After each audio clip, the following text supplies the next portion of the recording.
से खर्चा हम करवाइले। कैसे चले की कार फुल व्यवस्था बा हो।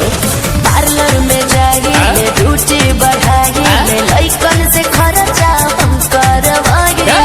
बॉबी बनारस के पान भइलू, बॉबी बनारस के पान भइलू, कातना लइकन के जान भइलू, गोरी लागत कि अब के सियान भइलू।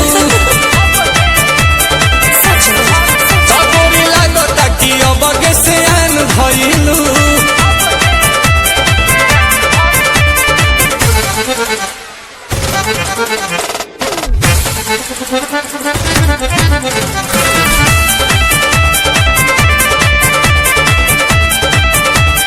कुछ भी बोलते हैं। दिलवा के कहले बारू चोरी हमार तू तो गोरी, टुकुर टुकुर ताकि तोहार ओरी बुझाई। लेकोमी के लिपस्टिक लगाइले, लोटस के फेशियल कराइले।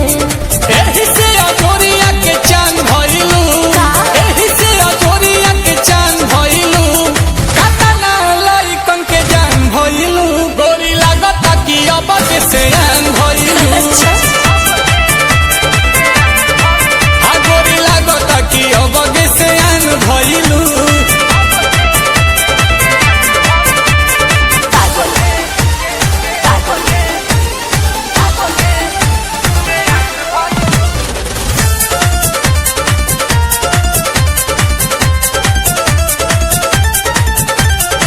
पहले बारांड बाड़ू गुची, करेलू बात ऊंची, बवाल बाटी मांड तहार बूची।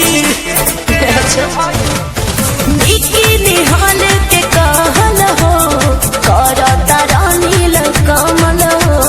जोहरी हीरा के खान भइलू, जोहरी हीरा के खान भइलू, कतना लहिकन के जान भइलू, गोरी लागत कि अब के सियान भइलू। हो गोरी लागत कि अब के सियान भइलू। देखी हो पगला मत जई हो।